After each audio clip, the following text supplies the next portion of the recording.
Hello everyone, sorry but no goofy intro today. Well, I guess I should at least do this.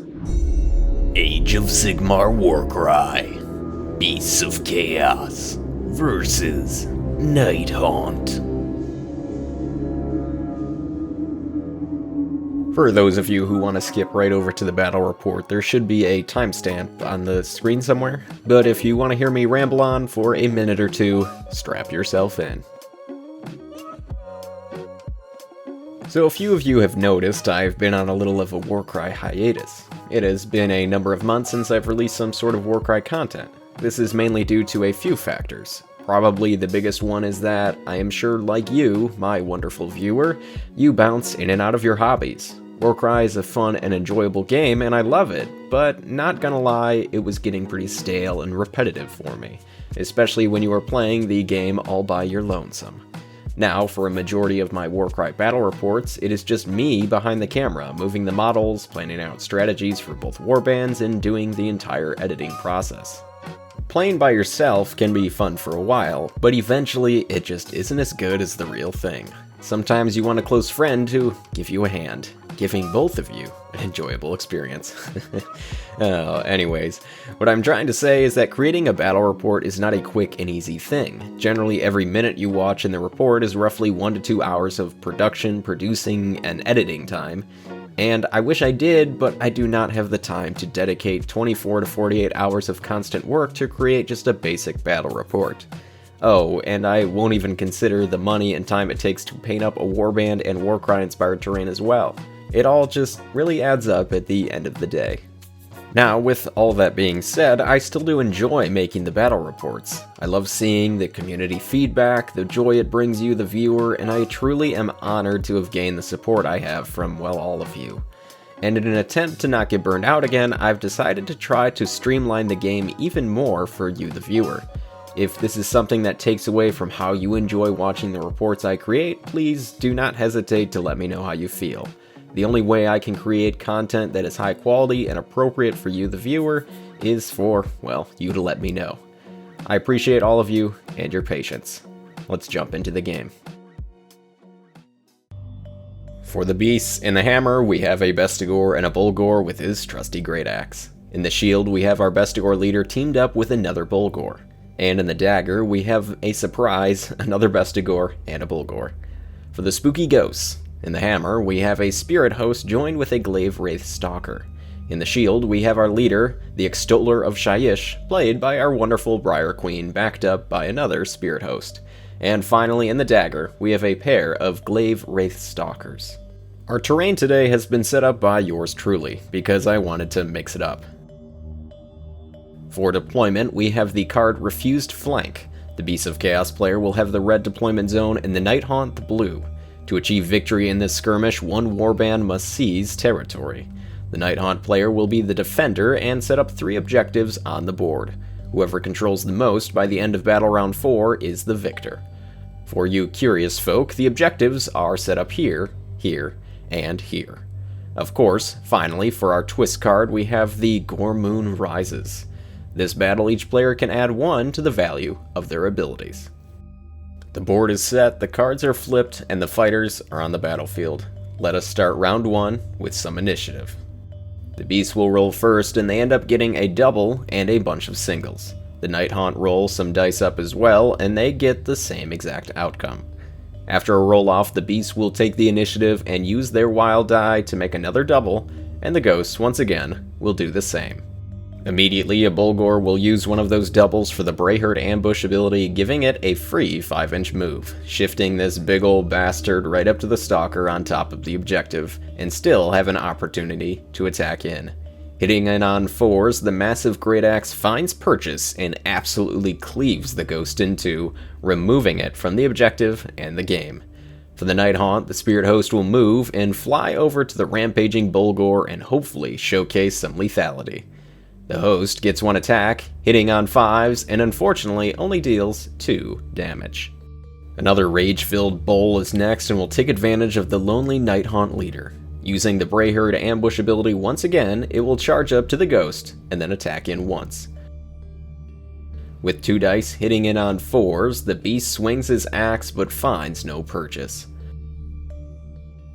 Our Briar Queen leader will then go and take advantage of the Bulgor miss by using the Onslaught ability and then attacking into the roided up bull, hitting in on 5s and deals an equality 10 damage to the monster. We then turn things over to the other leader on the board, but this Bestigor will not attack anything this round. Instead, he will just double move and sit his booty right on top of an objective. For the Nighthaunt final activation, the Stalker here will scoot an inch or so forward to get in range of this Bulgor and then attack using the Onslaught ability. So now 4 dice hitting in on 5s and the bull takes another 2 damage. After this activation, we will conclude the round with a few more Beasts of Chaos movements. As none of the fighters left are in any range to get an attack off, once all of these models have been moved, that will end battle round 1, and we'll move on over to some round 2 initiative. The Beastie Boys will start things off by rolling a pair of doubles and a pair of singles. For the Nighthaunt, they end up getting a big triple and 3 singles, of course. They have the initiative and will make themselves a double, and for the Beasts, they will do the same. But before the round starts, the Nighthaunt have some reinforcements coming in to help out this battle. And the round begins with a Spirit Host using the triple ability Frightful Touch, hoping to do some heavy damage into the nearby Bulgor. The Spirit Host screams at the bull and then stabs in with 2 attacks. Hitting in on 5s, the host slams in an amazing 24 damage into the bull, but it is still barely hanging on. Fearful of getting poked in the butt and dying next activation, this forces the Bulgor to take its turn against the Spirit Host. It will use the Onslaught ability and then attack into the host. Hitting in on 4s, the Pale Bull cuts in 21 damage, really hurting the ghost. Following this, our Briar Queen will try the best she can, use the Onslaught ability, and try to take down this already damaged Bulgor. She needs some help from the Dice Gods. Hitting in on 5s, our queen deals a quality 14 damage, but that is not enough to grab the bull by the horns. Of course, a Bulgor's next and is hoping for blood, or I guess in this case, ectoplasm? He will swing his great axe into the Spirit Host. Hitting on 4s, the bull deals more than enough damage to take down the host and drink its ghost blood. After this, a Glavewraith Stalker is going to poke a Bulgor in the behind with his rusty spear. It just needs to deal in a couple damage, and on the first attack, the ghost does just that. For its second action, it will just stay put and pass the turn. Our final Bulgor to activate on the field is going to attempt to take down the Nighthaunt leader, meaning they cannot summon any ghosts into the battle. This bull will use the Onslaught ability and attack in, hitting on 4s, and only deals 6 damage to the spectral being. Following the weak Great Axe swing, this Stalker will just simply fly over and double move on top of the terrain, and of course, end its turn there. Over to our Bestigor, who will move up and then attack into the Briar Queen. We got some leader-on-leader action here, hitting in on 5s, and only 2 points of damage pushes through. The final activation for the Nighthaunt will be the last Spirit Host, who will fly on over to the nearby objective, but stay just far enough away from the nearby Bestigor to force a move and then an attack rather than 2 attacks. This ends things for the Nighthaunt, and we'll go over to the final 2 Bestigors.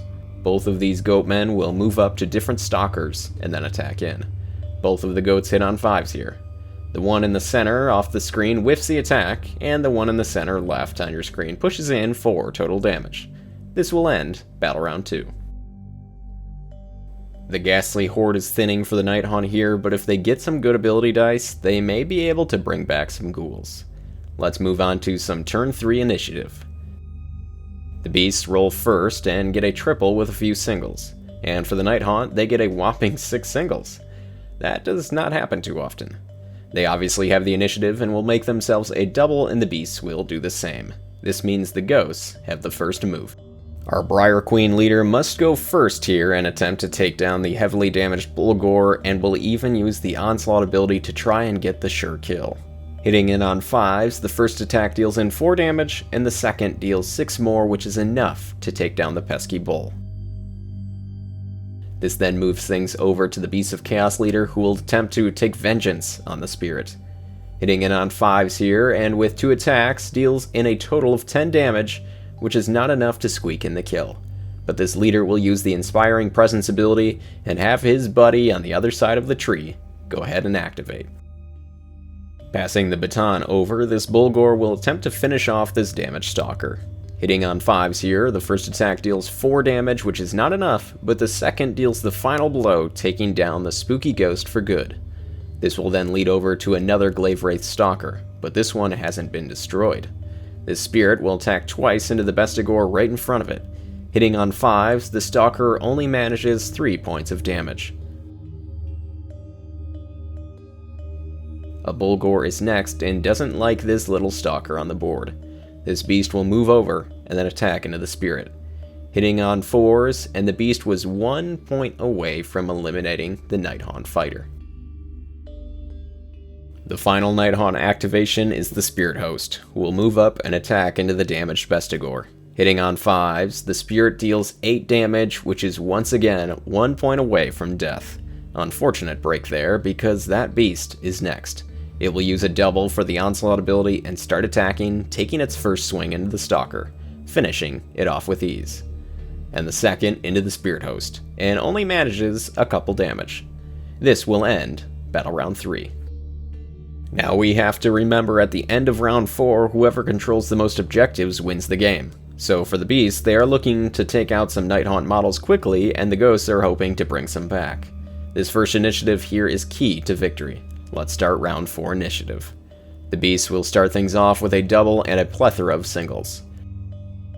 For the Spooky Boys, we have a triple, double, and a single. The Beasts take the initiative and will make a triple, while the Nighthaunt will make another double. First up is the Bestigor, who will try to take out the Briar Queen leader.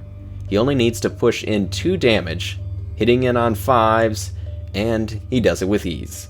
With the leader taken down, the Nighthaunt have 1 model left, and really no chance to control more than 1 objective at this time. So with that, they forfeit, and victory goes to the Beasts of Chaos. This game of Warcry was an experiment for me, and to be honest, it went exactly as expected. I made 2 warbands that were on the smaller side, and I wanted to see a good old-fashioned whack-a-mole match. I thought the Beasts would be victorious, and they were. I would say it is generally safe to say that most of the original warbands introduced for the game either don't have the heavy hitters or variety of models skill set to compete with the more recently released warbands. Now, that doesn't mean I can't enjoy the game, but it does pose an interesting discussion. Let me know what you all think, and look out for more wargaming content in the future. I want to thank you all for watching, and of course, happy gaming.